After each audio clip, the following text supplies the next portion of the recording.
Amid a relatively soft deal-making environment, one bright spot this year has been the surge in cybersecurity deals. So what's fueling activity in the space, and how are factors such as AI and rising geopolitical tensions affecting the industry?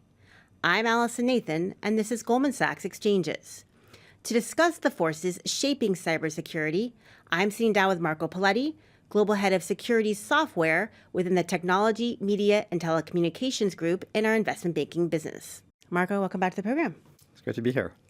So, Marco, the cybersecurity sector is one of the few that's actually seen a pickup in M&A activity this year. We've seen a number of deals, including Google's largest ever acquisition to purchase cybersecurity startup Wiz for $32 billion. What are some of the drivers behind deal activity in the space? It's a good question. I would say the reality is security is just really important. And because it's really important to a lot of potential buyers.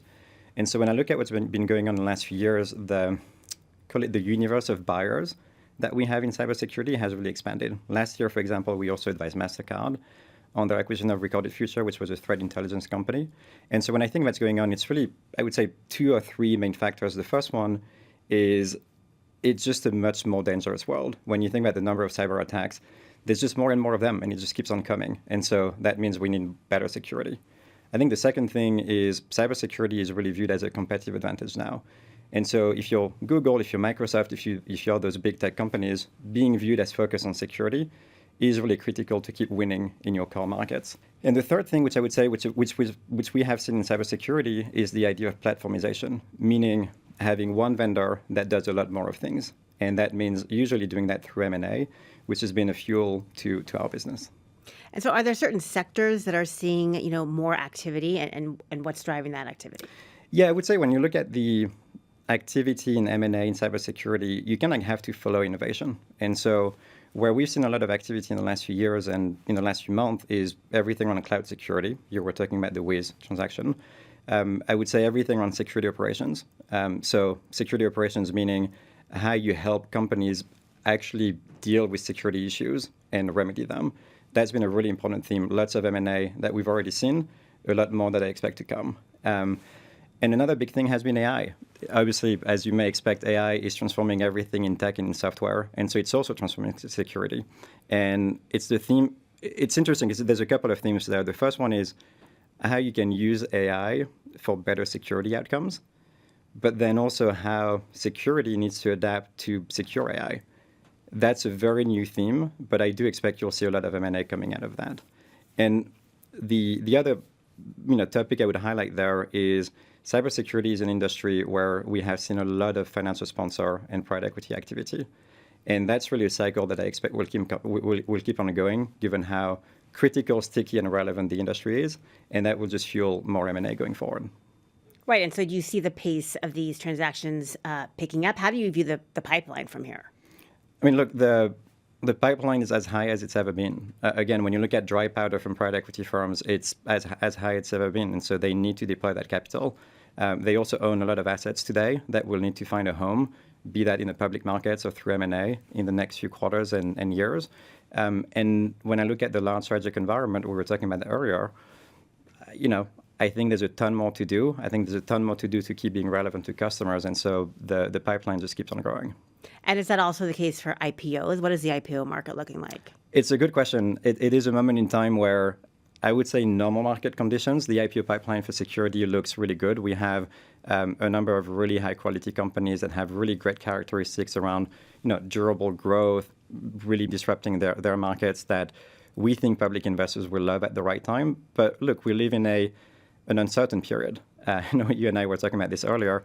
I think it's going to be the next few quarters, it's harder to predict your own business, right? I think it's harder to figure out what will work and not work with public investors. And so I think a lot of the companies that were planning to go public in the next few quarters are maybe putting a bit of a pause on and seeing, well, what's happening in the macro, what's happening to the economy, how does that translate to my business, and therefore when is the right time to go public? Now, I'll tell you, when the IPO market is not working, the M&A market is working very well. And so I think it will be interesting to see in the next few quarters what happens and how long this uncertainty we're in continues, because it could actually end up resulting in more M&A because those really great companies will need to do something.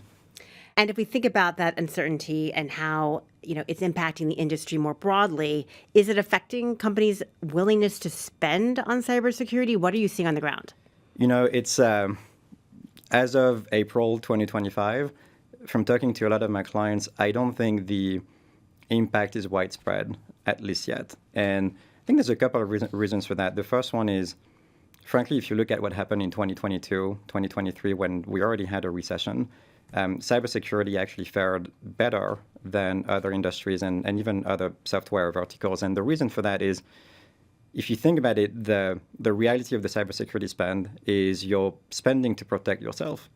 And if you decide to not spend into something and suddenly you have a breach, that's a really bad day for you as an employee of any type of company. Right. And so it tends to be a lot more sticky than other categories. I think that will continue in the new period that we're in.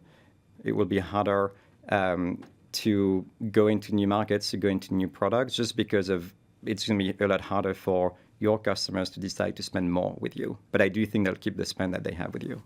If we're talking about the current environment for the moment, are the government funding cuts, are they having an impact here?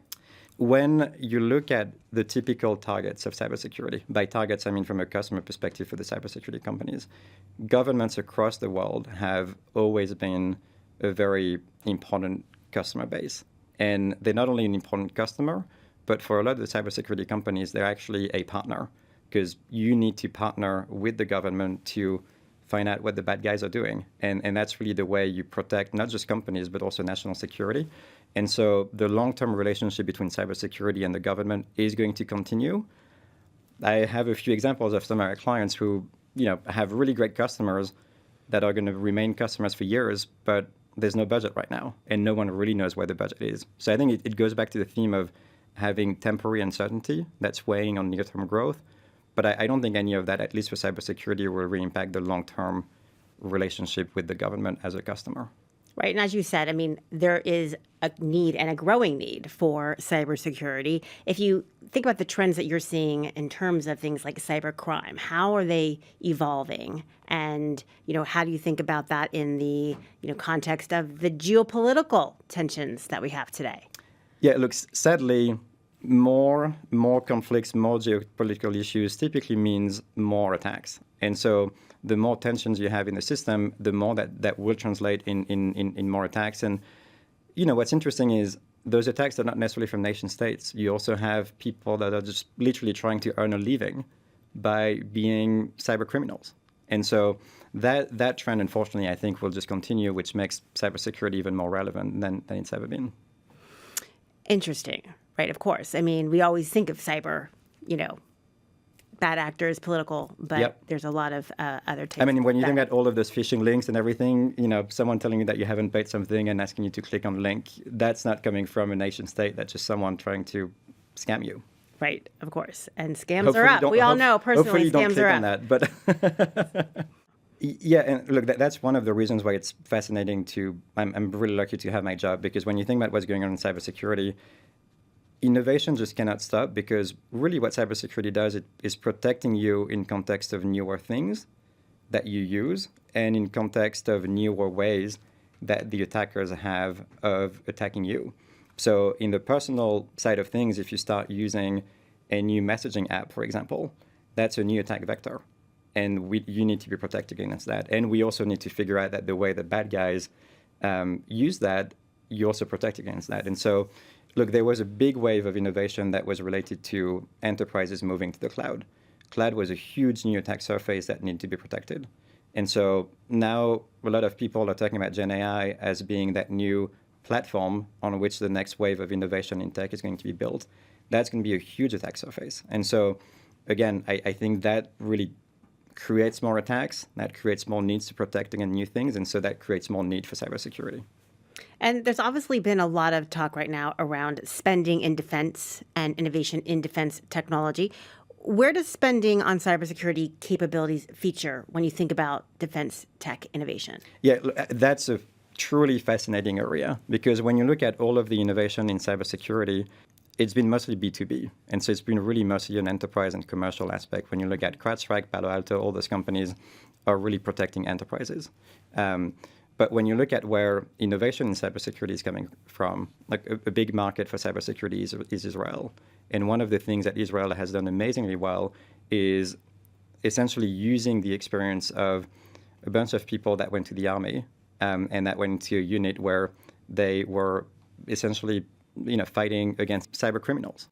And then they use that experience to create companies, startups like Wiz that just became amazing at what they do and amazing at protecting enterprises. And so I think what we're seeing in that new wave of defense tech and companies, both in the US but also, frankly, in Europe, that are finding new ways of just supplying the defense governments, cybersecurity is critical in that. Because one, you actually have to make sure that whatever you build is protected. Like when you think about a bunch of unmanned devices that talk to each other, that go and target, very far away, those things need to be protected. You can't have that, you don't want a missile to be hacked. And so embedding cybersecurity in those things is really important. But then there's also some really interesting themes about how you use cybersecurity in a bigger way to go against who you're targeting. And that's always been what the government has been doing. There's obviously new tools that are available now. I don't think that really impacts the enterprise business and the market value of cybersecurity, but I think it's really critical for national security. Right. And if you think about the biggest threats in cybersecurity that you're watching and, perhaps some of the solutions to those risks that, what do you find most interesting? Yeah, I probably would highlight two things. The first one is Gen AI, because when you think about Gen AI, it's really more from the attacker's perspective. You don't need to know how to write code to launch an attack anymore. And so that's a really big risk. And then if you take that one step forward, true AI, meaning if you have a self-aware bot that's in a system that knows when to detonate or not detonate if you're in a sandbox, that's actually really scary. And frankly, that's the world that we're heading into. So I think that's issue number one. Issue number two, frankly, is user fatigue. And you and I are going through many cybersecurity trainings. We know what we should click on, should not click on. But the idea of user fatigue in a world where there's so much data that comes our way, it's really tricky sometimes to not click on something if you think it's really real. So I think those are the two big issues for companies now.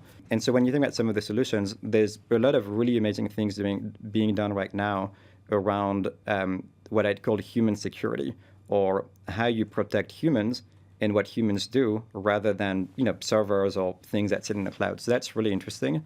And then everything around Gen AI, look, it's really immature in cybersecurity right now, because if you think about what security protects, we don't really know what Gen AI will mean for enterprises 5 or 10 years from now. And I think we'll need to know really what it looks like before cybersecurity becomes real. You kind of need to know what you have to protect before you start protecting it. But the same way that Gen AI is a big risk, Gen AI will be great to fight those new risks that are created by the same technology. Interesting. Thank you so much, Marco, for joining us. It's been great to be with you. This episode of Exchanges was recorded on Thursday, April 17th. I'm Allison Nathan. Thanks for listening.